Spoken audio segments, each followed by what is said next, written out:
শ কৰ্মীৰ অংশগ্ৰহণেৰে সোণাৰীত কংগ্ৰেছৰ প্ৰতিবাদ কংগ্ৰেছৰ সমদলত আৰক্ষীৰ বাধা আৰোপ সোণাৰীত কংগ্ৰেছৰ বাবা চাহেব আম্বেদকাৰৰ প্ৰতি সন্মান আৰু গণ সমদল যাত্ৰা সোণাৰী ৰাজীৱ ভৱনৰ পৰা শ কংগ্ৰেছ কৰ্মীৰ অংশগ্ৰহণেৰে আজি এই সমদল যাত্ৰা অনুষ্ঠিত কৰা হয় সোণাৰীত কংগ্ৰেছৰ প্ৰতিবাদত আৰক্ষীৰ বাধা চৰাইদেউ জিলা কংগ্ৰেছৰ উদ্যোগত বাবা চাহেব আম্বেদকাৰ সন্মান যাত্ৰা শীৰ্ষক কাৰ্যসূচীত বাধা চৰাইদেউ আৰক্ষীৰ দেশৰ সংবিধান প্ৰণেতা তথা সংবিধানৰ পিতৃস্বৰূপ বাবা চাহেব আম্বেদকাৰৰ সন্দৰ্ভত কেন্দ্ৰীয় গৃহমন্ত্ৰী অমিত শ্বাহে কৰা মন্তব্যৰ বিৰুদ্ধে কংগ্ৰেছৰ এই প্ৰতিবাদ গৃহমন্ত্ৰী অমিত শ্বাহক দেশৰ মন্ত্ৰিত্বৰ দায়িত্বৰ পৰা অনতিপলমে অপসাৰণৰ দাবীত ৰাষ্ট্ৰপতিলৈ স্মাৰক পত্ৰ প্ৰেৰণ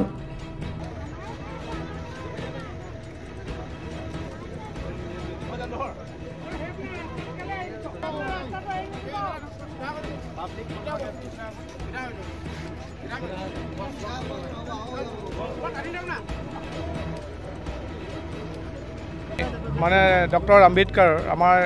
সংবিধান প্ৰণেতা সংবিধানৰ আমাৰ পিতৃস্বৰূপ তেখেতৰ সন্মানৰ অৰ্থে আমি আজি শান্তি সমদল বা আমি আজি তেওঁৰ সন্মান যাত্ৰা আজি আৰম্ভ কৰিছিলোঁ শান্তিৰে কোনো ইয়াত কোনো চৰকাৰৰ বিৰুদ্ধে কোনো বিশেষ ব্যক্তিৰ বিৰুদ্ধে কোনো প্ৰতিবাদৰ কাৰ্যসূচী নহয় এই হ'ল এক শান্তি সমদল আমি দুজনীয়াকৈ এটা পথত আমি শান্তি সমদলে আমি DC অফিচত গৈ ৰাষ্ট্ৰপতি মহোদয়লৈ আমি এখন স্মাৰক পত্ৰ প্ৰদান কৰাৰ কাৰ্যসূচী লৈছোঁ তো এই কাৰ্যসূচী কৰিবলৈ আহোঁতে আমাৰ গেট আমাৰ জিলা কংগ্ৰেছৰ গেটখন বন্ধ কৰি দিছে মানুহ বাহিৰলৈ ওলাই দিয়া ৱা কি ভাৰতীয় সংবিধানখন এনেকুৱা নেকি ঘৰৰ পৰা ওলাব নোৱাৰে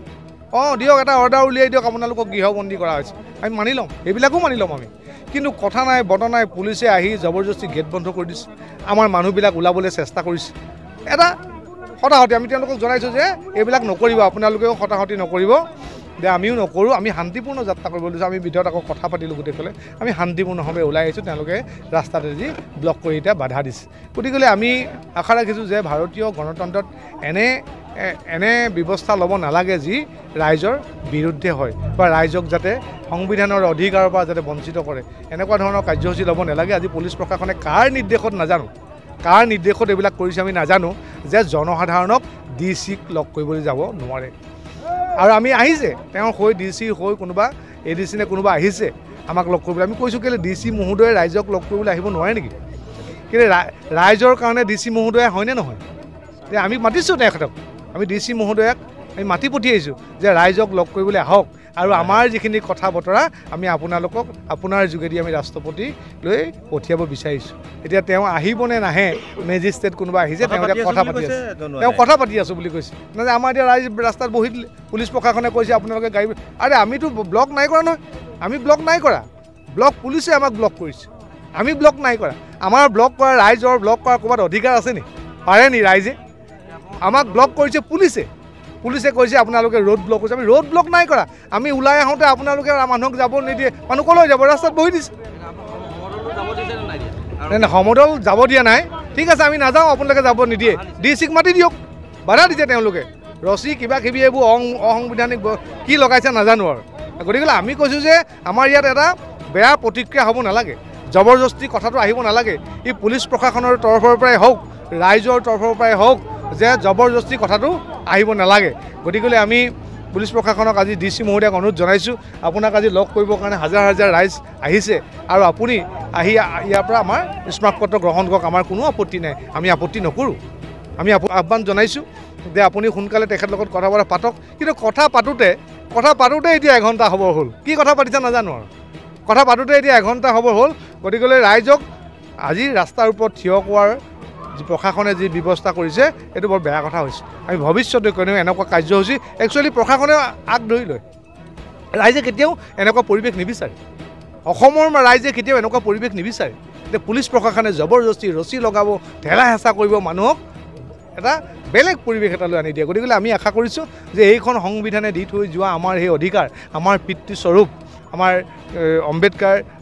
ডাঙৰীয়াই যি আমাক অৱদান দি থৈ গ'ল তেখেতৰ এই সংবিধানৰ প্ৰণেতা হিচাপে গতিকে আমি এইটো সন্মান কৰোঁ আৰু তেখেতক সন্মান কৰিবৰ কাৰণেই আজি আমি এই যাত্ৰা আজি আৰম্ভ কৰিছিলোঁ ভাৰতবৰ্ষৰ কেন্দ্ৰীয় গৃহমন্ত্ৰী অমিত শ্বাহ ডাঙৰীয়াই যিখন সংবিধানৰ শপত লৈ ভাৰতবৰ্ষৰ সংবিধানৰ পবিত্ৰতা সংসদৰ পবিত্ৰতা ৰক্ষা কৰিম বুলি কৈছে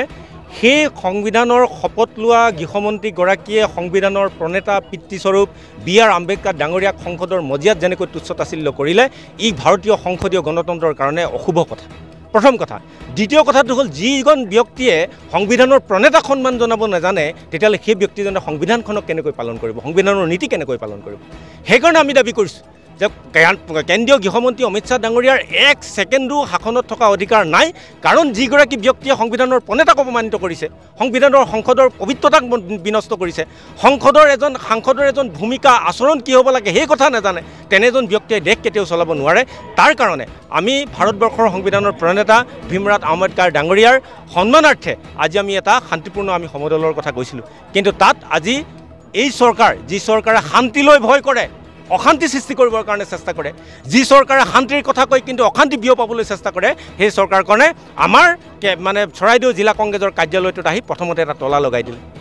আমাৰ গোটেই মানুহখিনিক ভিতৰত তলা লগাই দিলে, কোনো কথা বতৰা নাই। গতিকে এনেধৰণৰ ৰাজ্যক উত্তেজিত কৰিবৰ কাৰণে তেওঁলোকে যিবোৰ কাৰ্যসূচী লয় তাৰ জৰিয়তে ভাৰতবৰ্ষৰ সমাজ ব্যৱস্থাৰ, অসমৰ সমাজ ব্যৱস্থাৰ যিটো ঐতিহ্য, যিটো পৰম্পৰা, যিটো শান্তিপূৰ্ণ পৰিৱেশ তাক আচলতে তেওঁলোকে বিনষ্ট কৰিব বিচাৰিছে। সংবিধানৰ প্ৰতি তেওঁলোকে তুচ্ছ তাচ্ছিল্য কৰি অনাগত দিনত এটা ফেচিষ্ট আৰু খিতলাৰী শাসন প্ৰতিষ্ঠা কৰিবৰ কাৰণে চেষ্টা কৰিছে। তাক কেতিয়াও হ'বলৈ ভাৰতীয় জাতীয় কংগ্ৰেছে নিদিয়ে, আৰু সেইকাৰণে ভাৰতবৰ্ষৰ সংবিধানৰ প্ৰণেতা B.R. আম্বেদকাৰৰ সন্মানাৰ্থে আজি এই কাৰ্যসূচী লৈছোঁ চৰাইদেউ জিলাৰ সভাপতি উৎপল গগৈৰ নেতৃত্বত। কিন্তু আজি প্ৰশাসনে যি ধৰণে আমাক আচলতে বাধা সৃষ্টি কৰিছে, যি ধৰণে জোৰ জুলুম কৰিছে, আমি অনুৰোধ জনাইছোঁ প্ৰশাসনিক বিষয়াসকলকো আমি জনাইছোঁ আপোনালোকে যে কাৰ্যনিৰ্বাহ কৰি আছে সেইখন সংবিধানৰ তলতে কাৰ্যনিৰ্বাহ কৰিছে, সেই সংবিধানৰ নীতিমতেই কাৰ্যনিৰ্বাহ কৰিছে। সংবিধানক বিনষ্ট হ'বলৈ, সংবিধানক নষ্ট হ'বলৈ, সংবিধানক অপমান কৰিবলৈ আপোনালোকে সুযোগ নিদিব, তাৰ কাৰণে আমি তেখেতলোকক আমি অনুৰোধ জনাইছোঁ। হাপিকাটিৰ পৰা ৰাজীৱ কলিতাৰ ৰিপৰ্ট, অসম টুডে।